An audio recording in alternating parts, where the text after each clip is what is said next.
Lá em cima, o Jean Piaget, ele estava com uma cara azeda. Agora, ele está aqui já sorrindo. Gostei mais dessa foto do Piaget. Piaget, gente, ele é psicólogo. Ele estudou o comportamento infantil.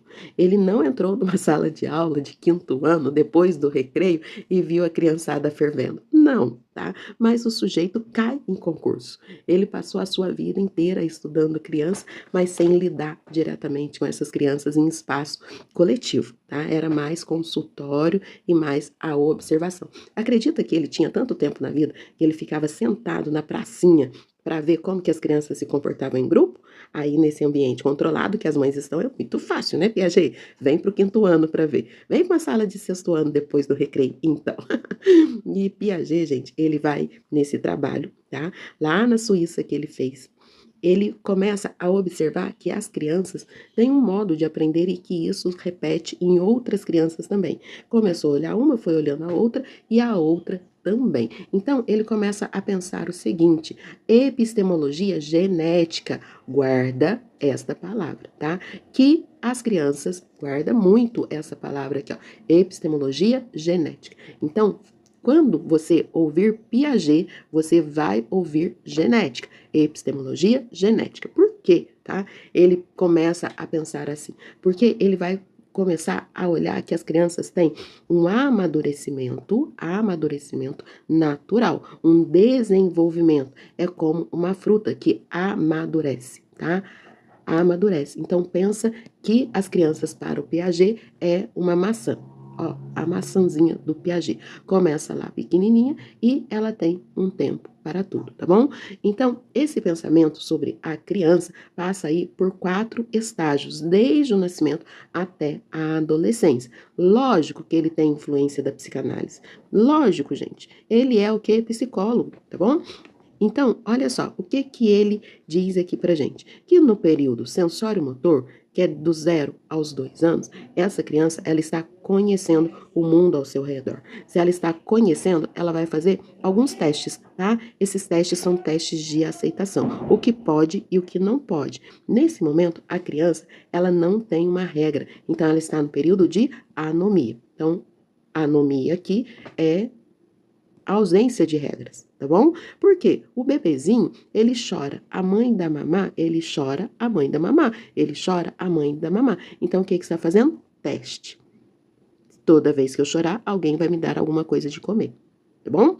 Aí, quando chega no pré-operatório, de 2 a 7 anos, ele já começa a perceber que o mundo, ele tem uma regra, tá?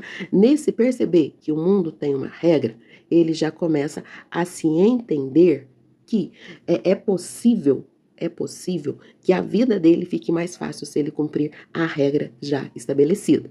E quando ele começa a compreender a regra que já está sendo estabelecida, tá? Ele vem aqui, olha, para o operatório concreto. No operatório concreto, ele vai começar a aprender a tocar as coisas, a mexer nas coisas e criar situações que expliquem a existência daquela coisa através das regras que ele já internalizou, ok? Aí a gente, nesse mesmo período, o que que acontece com essas regras? As regras, elas são testadas. Isso pode, isso não pode. E ele começa a fazer seleção. Menino com menino, menina com menina, preto com preto, azul com azul, verde com verde. Então começa a selecionar. E aí ele vai selecionar também as informações que ele recebe, ok?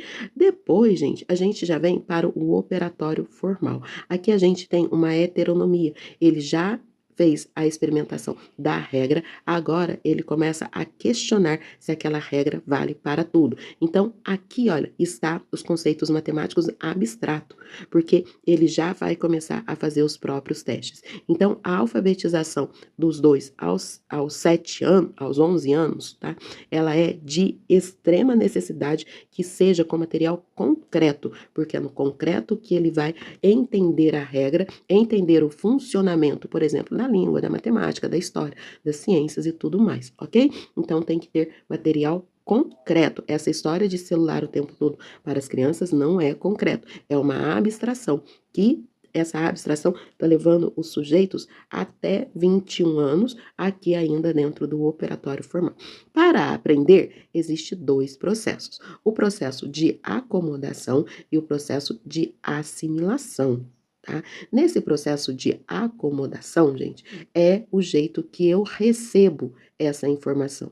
Eu recebo a informação, você está recebendo a informação aí agora. Como eu sei que você já está na área da educação, eu tenho certeza que você já tem acomodado o nome Piaget dentro da sua cabeça. Agora eu preciso bagunçar um pouquinho ele. Por quê? Na hora que a gente bagunça assim aquilo que está acomodado, eu acordo aquilo que está dormindo e vou fazer um paralelo com a realidade. Por quê? Nesse paralelo com a realidade vai te ajudar a assimilar. Foi por isso que eu abri esse momento da nossa aula falando que o Piaget nunca entrou numa sala de 5º ano, de 6º ano, porque você deve saber como que é essa turminha aí. Então você assimilou que ele é um psicólogo, que ele trabalhou em laboratório, tá bom? Que ele observou as crianças, ele viu que os comportamentos das crianças se repetem conforme ela vai amadurecendo, que nem uma maçãzinha, entendeu? O motivo pelo qual eu acertei é diferente.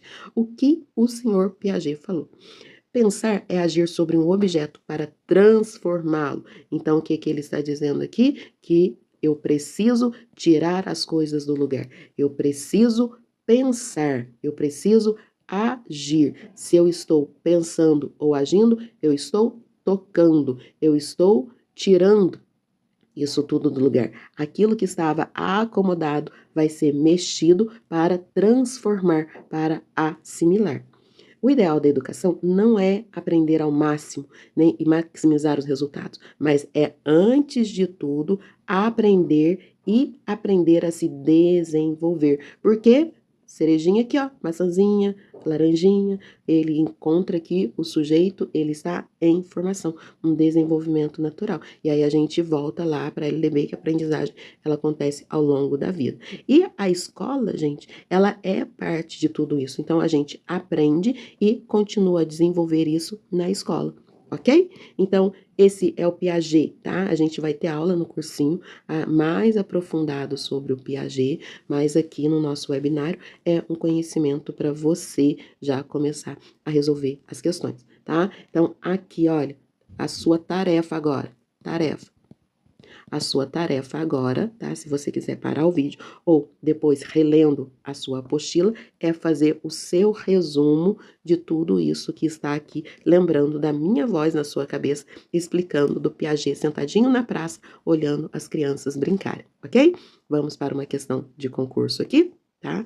Então, uma professora do 1º ano do ensino fundamental observa seus alunos de 6 anos ao realizar uma atividade com massinha de modelar. Acredita que a quantidade de massa se altera quando ela muda o seu formato. Por exemplo, ao transformar uma bola em uma salsicha comprida, afirma que agora tem mais massa. Essa dificuldade em compreender a conservação de quantidade associada a um pensamento ainda centrado na sua própria percepção é caracterizado segundo a teoria do Jean Piaget do estágio. Então vamos entender aqui na nossa aula que aqui eu tenho a historinha, a mesma habilidade que eu desenvolvia na questão 1, eu estou desenvolvendo ela aqui na questão 2, tá bom? Então aqui eu tenho uma historinha. Esta historinha, tá? Segundo, olha de novo aqui. Segundo. Então o que que eu vou fazer? Interpretar ou compreender? Ah, compreender. Agora sim tá ficando bom, hein? Eu vou compreender conforme quem? A teoria do Piaget. E na teoria do Piaget, eu tenho esses 4 aqui. Mas lembra lá, qual é, tá? Que ele vai começar a tocar as coisas e a criar regras e a pensar, tá? Qual regra que eu vou utilizar aqui na massinha? Vou fazer a experimentação. No sensório motor, tá? Que é de 2 a 7 anos, tá? No pré-operatório, no operatório concreto ou no operatório formal. Então, eu estou já pensando, eu estou analisando aqui se essa regra, ela é verdadeira. Se essa regra é verdadeira, eu estou onde? No pré-operatório. Joia? Muito bem, tá? Já chegamos em determinado momento. Agora, a gente vem para o Vygotsky, tá? O Vygotsky, gente, ele é super importante aqui na nossa aula também, tá?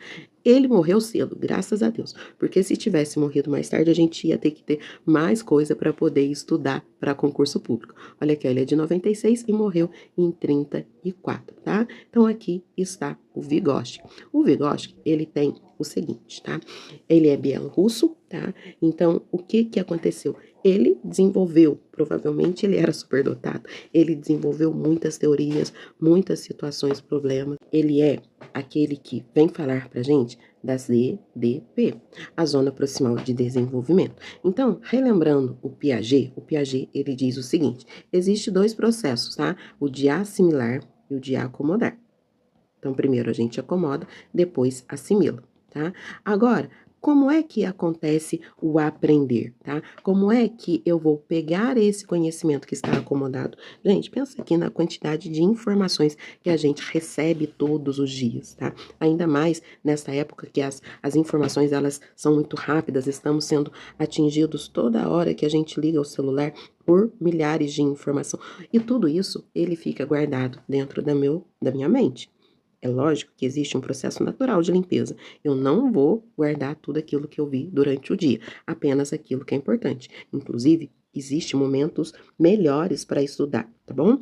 Agora, a noite é um deles. A noite é sempre bom estudar à noite antes de dormir, porque essa memória é uma memória recente. A sua mente não vai jogar ela fora como um pedaço de papel que foi usado durante a manhã. Então, acomodar. E neste acomodar, tudo que ficou acomodado. Quando é que eu vou tirar do lugar e trazer para o assimilar? Existe um muro aqui.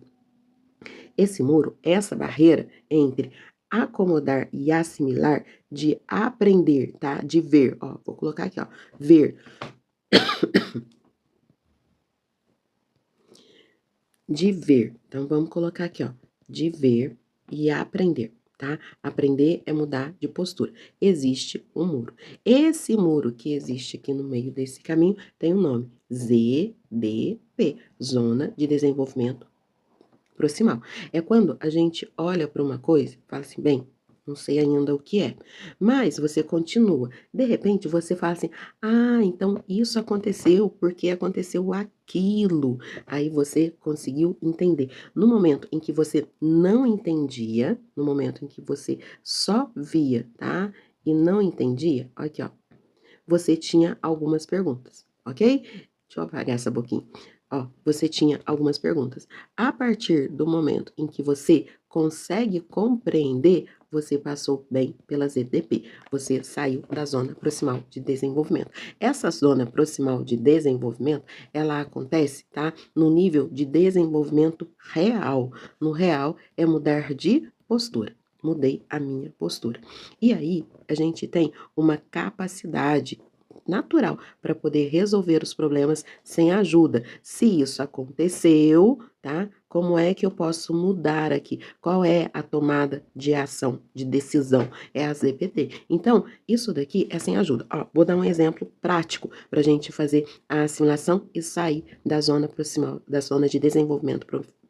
A criança, quando ela está aprendendo a abrir a garrafa. Então, as mamadeiras, tá? Elas têm o biquinho. E aí, a criança, ela sabe que se ela colocar o biquinho da mamadeira na boca, por ali vai sair um líquido. Esse desenho ficou feio, para de rir. Para de rir do meu desenho. Aí, quando a criança, ela pega uma garrafinha e nessa garrafinha, gente, tem aquela tampinha de só encaixar, a primeira coisa que a criança vai fazer é colocar o bico dessa garrafa na boca. E não vai sair nada. Então, vem um adulto, vai fazer a medição, vai desencaixar. A criança entende que, opa, para sair o líquido agora de dentro da garrafa, eu preciso desencaixar, ok? E ela vai começar, então, a ver que existe outros tipos de garrafa. Tem a garrafa da tampinha que precisa desenroscar. Se precisa desenroscar, torcer, tá? Ela vai precisar de uma ajuda de um adulto para poder mediar. Agora, sim, então ela já conheceu que há 3 tipos de garrafa de onde pode sair o líquido. Aquela que coloca na boca sai direto, aquela que é só subir a tampinha e aquela que precisa desenroscar, ok? Isso ela não sabia. Agora ela precisa tomar água.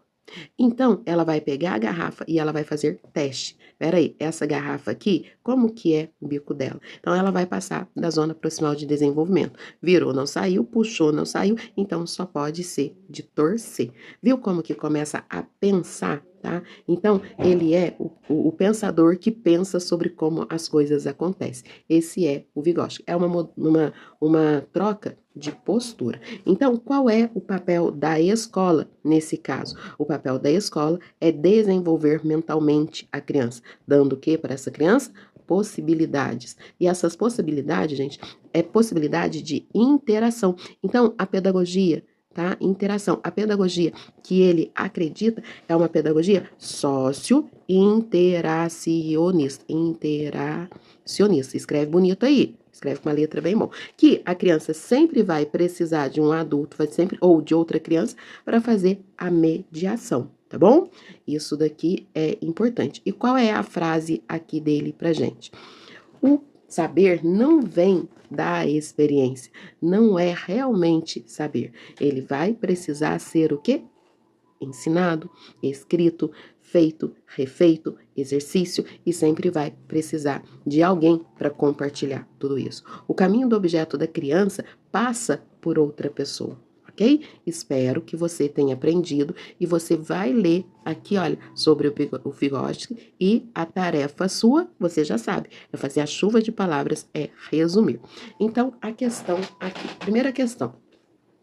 A questão número 3, tá? Então, para os pensadores, você viu aqui que é comum, tá? Tanto com o Suplan quanto o FGV, contar a historinha e depois fazer a compreensão do texto. Um professor percebe que um estudante consegue resolver problemas matemáticos complexos quando trabalha em dupla com um colega mais avançado e não consegue resolvê-lo sozinho. O professor então passa a intervir pontualmente, oferecendo dicas e orientações, tá? Então, contou aqui a historinha. De acordo. Então, o que que é? Compreensão. Já aprendeu. A teoria do Vygotsky, a atuação do professor ocorre quando o autor conceitua como, tá bom? Então, o que que esse professor, ele fez?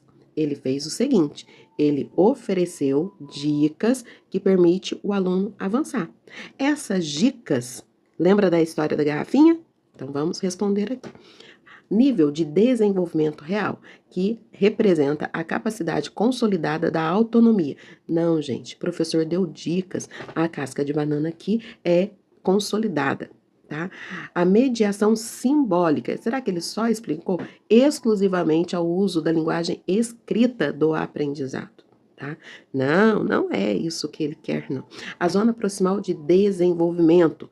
Eu escutei a Maria Cláudia falando sobre zona de proximal desenvolvimento e que ela estava juntinha com o Vygotsky, que é a distância entre que o aluno faz, ó, que o aluno não faz, dá até para desenhar na hora da prova. Espera aí, o que ele pode fazer e o que ele não pode fazer com ajuda. Estrelinha para essa daqui. Vamos outra. A assimilação e a acomodação e o processo de reequilibração, a assimilação é Piaget, não é Vygotsky, tá? O processo da estrutura cognitiva frente ao novo desafio. Não, gente, isso aqui é o nosso senhorzinho do banquinho da praça, tá? Zona proximal de desenvolvimento é a cara do Vygotsky. Então, a resposta aqui, letra C, tá?